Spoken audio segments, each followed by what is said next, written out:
and welcome to the Tour Report from Secret Golf. This week, the Wells Fargo Championship, but it's a Wells Fargo Championship like we've never seen before. It's at TPC Potomac at Avenel Farm. Elk usually, of course, we go to Quail Hollow in Charlotte, North Carolina for this week, but Quail's going to be hosting the President's Cup in September, so that's why, I mean, this was supposed to happen like last year, and then with COVID, everything was screwed up, of course. But it'll be fun to see TPC Potomac.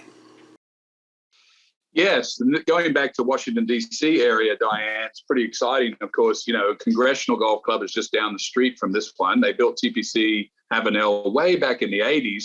This course is very interesting to me, Diane, because I played here all the way back when we were playing persimmon off the tee.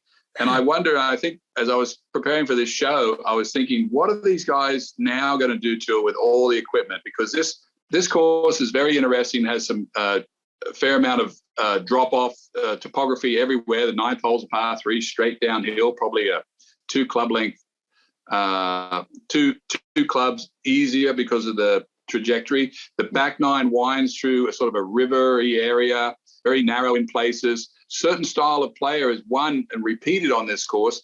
I'm thinking a lot about biorhythms this week, Diane. Who plays good at this time of the year? And I'm basing my whole week around guys that have played good on this one because it's tricky and up and over hills and hitting through blind areas. And guys that don't know the course may be at a slight disadvantage to the guys that have played here in the past. Yeah, well, let's have a little look back because TPC Potomac is familiar to a big chunk of the field. It hosted a lot of PGA Tour events back in the day, but kind of looking at the almost modern era, I guess, when a lot of the guys that are in the field maybe would have played. It hosted a web.com event, which is now the Corn Ferry Tour, in 2012 and in 2013. And then the Quicken Loans National was held here in 2017 and in 18. So we've been looking back at that. Really interesting though, because when you look back at 2017, it was Kyle Stanley who won. And he was 7 under par. That got him into a playoff with Charles Howell III. But in 2018, Francesco Molinari cruised to victory at 21 under par, an 8-shot lead, and just unbelievable. So that was kind of hard because it doesn't really tell you too much about how the scoring is going to be. It doesn't make it so easy to predict the winning score. But by all accounts, this is a relatively short course that is bloody hard. Well, you just named 2 very precise players there. And another one I'll throw in the mix was Curtis, your Open champion, had a win on this course. I was there watching him come in, played really well. So it is a little bit of a controlled course, Diane. I do think course knowledge will help some of the players. We've got a pretty good field. We've got some guys, of course, you noted that this event's usually played at Quail Hollow in Charlotte, North Carolina. But the field is not stacked, Diane, but we do have some top players there this week, including Rory McIlroy, who, by the way, we talked about John Rahm last week being the best player in the field and was able to pull it off down in Mexico. Will it be Rory's turn to come back from his great finish at Augusta, sort of out of the blue? It was all Scotty Scheffler, of course, but is Rory feeling better this week? And he's got to be feeling good because he's defending champion of the Wells Fargo Championship, of course, as we said. Yeah, he won at Quail Hollow last year. But going back to the course a little bit before we talk about the field, in 2017 and 2018, the cut line was over par both times. And, you know, I've been kind of looking at, you hit the nail on the head with Kyle Stanley and Francesco Molinari. We're looking at precision, especially with the long irons. You know, it's only 7,160 yards.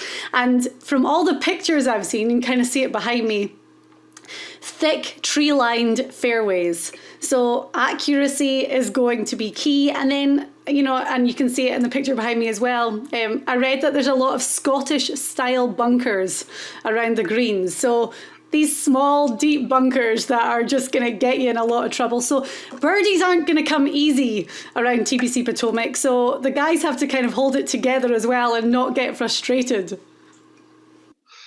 There's a nice mixture of hard holes and easy holes on this course, Diane. I recall on the front 9, at the end of the front 9, 7, 8 are long holes, and then 12 and 13 18 and so on. But I'll give you a little stat, Diane. In 1986, way back, the hole number 3, which I think plays about 230 yards today, Arnold Palmer was there playing in the Chrysler Cup, and he walked onto the 3rd tee. They had a position at 185. And guess what he did? He made a hole-in-one on the Tuesday of that event. And, of course, being Arnold Palmer who he is, he came back the next day on the Wednesday. And if you could believe it, what did he do on the Wednesday? He holed it again on the exact same hole. So there's some things that have happened at this course that have been pretty interesting. I think when I think of this course in my mind, Diane, with the new equipment, I would think of me playing this golf course back in the late 80s. And then what would I hit the ball further now than I did in the 80s because of all the equipment. So what would it be easier for me? I think it would. And I think the trick for the longer players this week is going to be, can they position, you spoke of Molinari and Curtis and some of these guys that are very precise players. Brian Harmon's on our list this week. We're looking at just more precise, easier for them to shape the ball over these hills, blind shots, and will guys like Rory be able to smash it across the corner and really take advantage of some of these par 5s? Yeah, and well, there's only 2 par 5s, and they both play really tricky, scoring average 4.83, and number 2 is 641 yards. So, I mean, that's going to be 3 shots to the green, because strategy is really going to come into play and kind of picking your position, I guess. But like, that's a long hole. There's not going to be many that are on the green in 2 with 641 yards. Don't say that. It's a little downhill. Some of these guys might reach that green in 2. You start off the golf course, you go up a hill, and then you play down at 2, and then you wind your way around a creek, and you play some tricky short holes like 4 or 5s of, an iron and a wedge, and 5's another iron and maybe a wedge, and 6 a reachable 5, and then 7's a fade shot.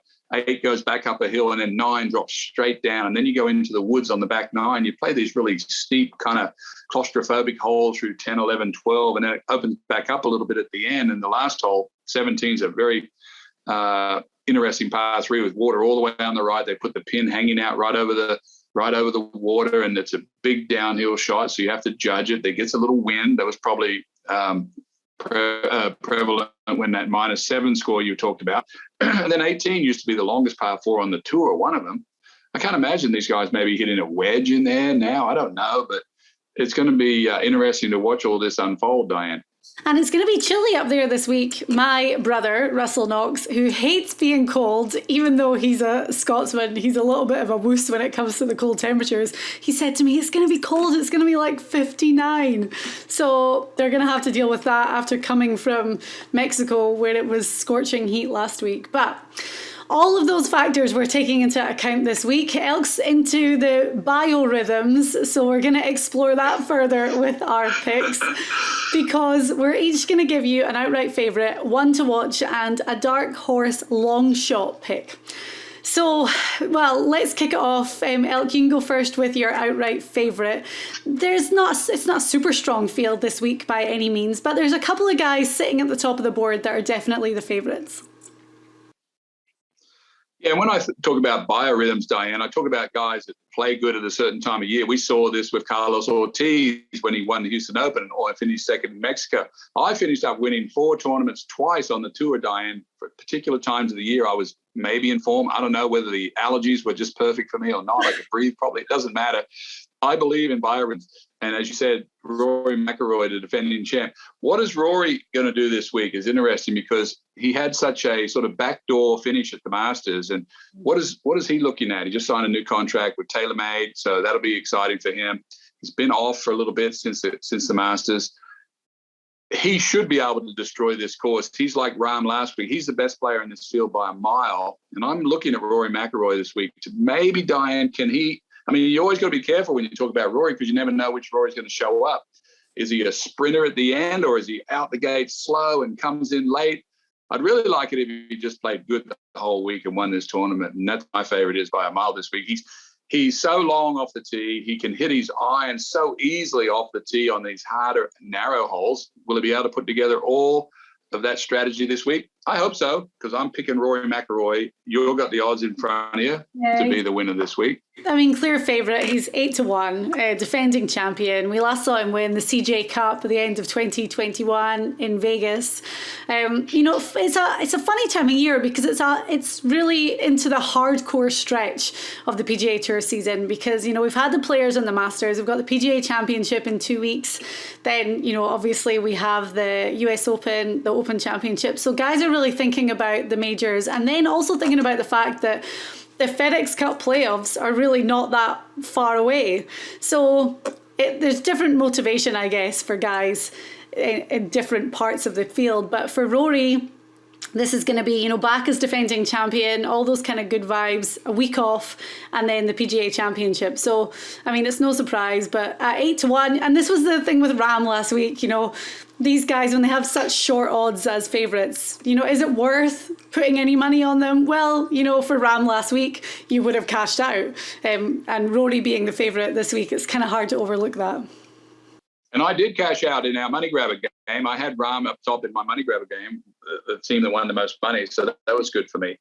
Okay, well, my outright favourite is slightly higher odds. I found him yesterday at plus 2,100. I know you love this guy. I can't believe he's only had one win on tour, but Corey Connors is going to be my outright favourite this week. I just think he's such a well-rounded player. When you think about precision and someone who's got just a fantastic long iron game, it's always Connors. But he's been playing really good as well. Third place finish at the match play. T6 at the Masters. It's almost like he kind of plays well on these more difficult courses. And his accuracy stats are really good. His off the tee stats are always the real strength of his game. So I love Connors this week at 21-1. Yeah, this is a perfect course for Connors. He hits the ball so straight. It should be really easy for him to work out a strategy to play this golf course. Yeah. Connors, we saw Rahm last week, go down to Mexico and, the field was quite weak, but it was all he could to fight off a bunch of guys charging. Of course, Tony Finau finished second, tied as well, but all these young guys shooting 8-9 under on the last day. And we talked to Jason Duffner, if you picked up that interview we had last week, talking about what sort of strength is at the top of this top 50 guys in the world. And they're all pushing really hard to, get in FedEx Cup points, do all these things on the tour. It's really hard to say, hey, who's going to win. I like to pick guys that I think are suited for the course more than anything. And I'm picking Rory, you and Connors. Connors is a better pick strategically than Rory because Rory gets frustrated sometimes and hits driver probably more than he should. He'll have to keep the driver in the bag most of the week, but it'll be interesting to see what happens there. Okay, right. So moving on to our one to watch, someone with slightly higher odds. I'm going to go first with mine because I'm so excited about him and I feel like this could be the week. Now, it's funny because we normally say that guys that have, a really well-rounded game, they just have to have a good week with the putter. But it's kind of the opposite for this guy. He's a great putter. He needs to have a really good ball striking week. But Denny McCarthy is plus 9,000. Now, I have picked him so much. If you watch or listen to the show regularly, you will know that. He's been one of the best putters on the PGA Tour for the last 3 years, and this year is no exception. Off the tee, he's doing good. I mean, accuracy, I think he's hitting 65% of fairways right now, but here's my big thing about Denny. He grew up just a few miles from the course, so this is his hometown event. He's played the course in tournament rounds, but he's also played it countless times growing up, and when he goes back home, he's staying with his parents this week. He's going to have great support out there with family and friends, and he went to college nearby. His mum's going to be cooking for him every morning, every night. Your mum's cooking has to add some kind of fuel to get you out there and performing well. So I love Denny McCarthy. He had a great start to the season. He's fallen a little bit, but I think at 90-1, it's a big one for the hometown hero. There's no telling what goes into your recipe to make picks. I mean, you've just extended your range with food. I love it. It's great. Yay. Well, mine's not as an exciting to pick as that, but I spent the weekend with this guy up at Virginia Beach, Virginia, Australian, of course, Mark Leishman, who finished tied for 5th here in 17 and tied for 13th in 18. So knows the course really well. Mm-hmm. Looks like he's playing really well. Cam Smith was there. Lento Griffin was up there yesterday, saw all those guys. Cam was getting all the attention. I'm not sure if he's getting the attention because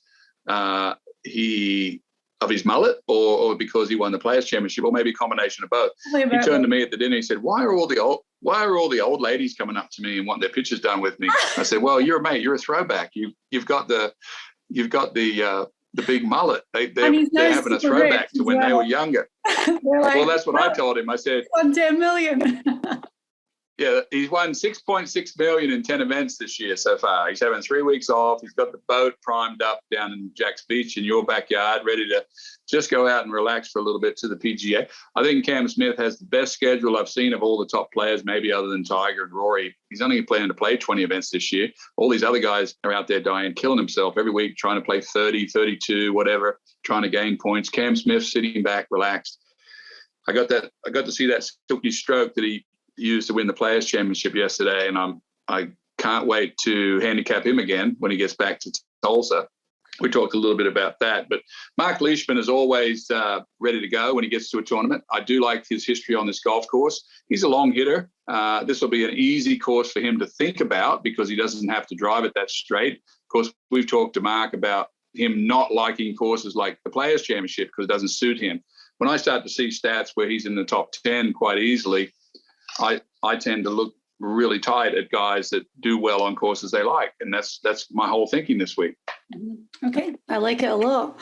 Mark Leishman has no problem. He's in the PGA Championship, but it's worth noting that this is the last qualifying week for guys that aren't in the second major of the year. So, that's a little bit of extra motivation for them to go out there and play well. Right. And what was Leish's odds for me? Leish is 40-1. Nice. So, that's the thing. Like Rory, obviously, we said was favourite at 8-1. Connor's at 20-1. But then you have guys like Leishman who are, at the top as favourites, but slightly higher odds than you might have expected. So 40-1 is really good. Also, we have this cool stat that we've been looking at this week. And Leish performs pretty well, really across the board. But because we know that birdies are going to be tough to come by, and look at Kyle Stanley and his winning score of 7 under in 2017 around here, we've got a bounce back stat, so we looked at guys who make bogey, how quickly they can bounce back and make birdie, and Leishman fares well in that. So that's another good one to take into account. Right. Dark horse picks.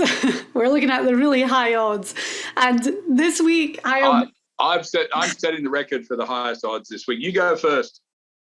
Okay. Well, my guy is hang on, I've lost him. Let me find him. I know that he's like way, way, way down the bottom. Here he is. Well, he's 140-1, right? So that's actually not as high as I thought it was going to be. Yeah, I mean, it's good. But this guy is sitting at 157 in the FedEx Cup standings. So he has to make a push. At the end of the day, the playoffs are really not that far away now. So at 157, he's not in the safe zone by any means. He really has to make a move. So Sung Kang at plus 140. I'm going solely on past performance around TPC Potomac. And in 2017, he finished T5. In 2018, he finished solo third. So, some courses just really suit a player's eye, really suit a player's game. And this could be that course for Kang. So I'm banking on him again this week to go out there and do something. I like it. He's a precise player. My pick this week for dark horse is the darkest horse of all time, Diane. 400-1, 218th in the FedEx. No great form coming into this event. However, this man from Sweden won this event when it was a web event in 2012. Finished tied for 5th in 17 on this particular course. And you would say, well, just because he did that, Elk, doesn't mean he's in good form. Well, he 4-spotted yesterday and won in an extra hole playoff to get into it. I'm talking about David Limbreth from Sweden. Crushes it on this course. He's 400-1. Will he put some magic together again and get into the top 20?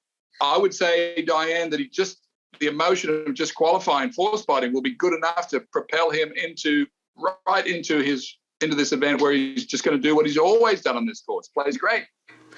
And as you say, he won that web.com event in 2012. Then in 2017 at the Quicken Loans National, he finished in a tie for 5th. So it's kind of like that Kang thing, isn't it? That you just go out and play well.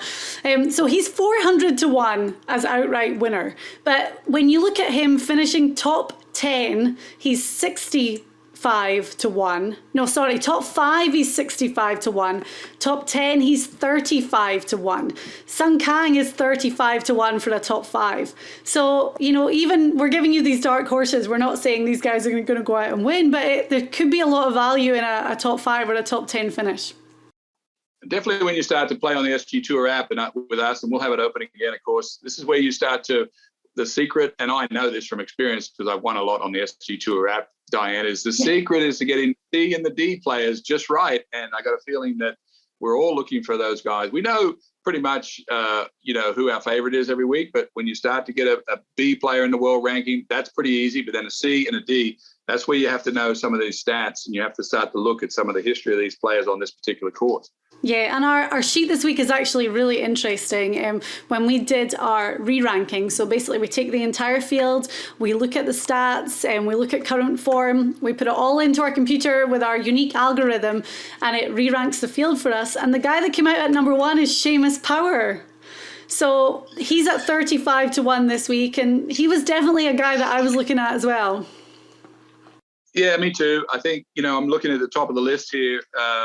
Seamus Power, Cameron Young, Corey Connors, of course, Matt Kuchar, he played here a lot. Mm-hmm. Leishman, of course, is there. Answer, Johnny Vegas, Rory, of course. Russell Henley's a straight hitter. Webb Simpson should do well here. Tyrrell Hatton should do well here. Fitzpatrick, Sergio Garcia. It's what are they doing, is always, and I talked about biorhythms at the top. I'm going this week, Diane, solely on playing good on this course at this time of the year. That's where I'm ending my show this week. I did it 4 times on tour where I won the same tournament twice at the same time of year, and I felt really good each time going into it the next year. So, and I know all about the course. I don't have to think much about my preparation when I get up there. It's going to be cold. It's not going to bother Rory. One of your picks is not going to bother him either from Canada, Corey Connors, of course. So we're in good shape this week, Diane. Or Danny McCarthy, he's going to have local people out there screaming his name, people he hasn't seen for years. He's going to have his mom's crabs. We may be able to dig into our archive somewhere and get our producer to pull up some of the old footage this week of some of the guys playing some of these holes with woods, Diane. We'll get Terry to take a look at that and see what it was like to play this course with the persimmon, because I certainly remember doing it. And I actually looked it up, that great Arnold Palmer story you told about 1986. He had holes in one on the same hole 2 days in a row. There's a statue of him that's been erected at TPC Potomac, and it's Arnold Palmer holding 2 golf balls. So that's special as well. So the guys are always going to enjoy that. I had a story at this course, Diane, that may not make the air, but I had an ingrown toenail, and anyone that knows has had a bad toenail, look at you cringe in your face. You know how bad they are. And my friend, or not my friend, the person who was carrying my stand was a doctor, or trying to be a doctor, going through his residency. And I got to about the 9th hole, and this thing was just killing me. And I turned to my scorer, who we met on the first hole just 2 hours ago, and I said, "Doc, have you ever done any ingrown toenails?" He goes, "Oh yeah." He says, "I think I can do it." He goes, "Well, after the golf today, come down to this where I'm working. We'll shoot it up and we'll do it." I said, "No, Doc. Mate, we're doing it in the tent on the 10th tee." No. And he said, "Are you sure?" And I go, "I'm positive." So we called the rules official, and they got some equipment down there. And he did it to me on the 10th. I had 3 under on the back 9, Diane. It saved me. Anyone that knows it has a bad toe and they fix it, it's like the greatest thing in the world. So I'm getting surgery in the middle of the tournament on a Saturday up there at this course. I'll never forget that hole just because of that, Diane. There's so many questions. Did he inject you with anything to numb it? No injection. No injection. I said, "Just do it, Doc." What did he use to rip it out? He got down there with some scissors and cut it across the corner, and wrapped it, and I said, I got to go, Doc. Let's go. And then you played great, so it was worth it. I played great. Oh, it's so much relief, Diane. Anyone who's had bad toe knows what I'm talking about. That story is definitely making it, by the way, just so you know. We're not cutting that out. That's like elk gold. Yeah. Oh, goodness. Right, okay. I'll never forget where and when these things happen, you know. I'm never going to forget where and when I was when I heard that story. Rest assured. So this week, a different Wells Fargo Championship at TPC Potomac. But, all eyes going to be on Rory McIlroy. But for a lot of the guys, as we said, final week to qualify for the PGA Championship. So there's that added motivation too. Next week, it's the AT&T Byron Nelson. So off to your home state, Elk, next week. And then, of course, we're counting down to the second major of 2022. Yes, we are. I think next week we'll see Scotty Scheffler back out in his hometown of Dallas. We'll see Jordan Spieth. We'll see all the guns coming out. We've heard that Tiger's been to Southern Hills, so he's playing. That's going to be exciting. So it's all going to build up starting from this week. You noted that the PGA is the last week to qualify. Normally that's its own individual money list. It goes from last year's PGA to this year's PGA. So think of the money list going on this year, but there's an internal money list of the guys trying to get into the PGA. This is the last week they have a chance to do it. So it's all very interesting things to play for. Okay, great. Well, we'll be back to talk about it all next week on the Tour Report.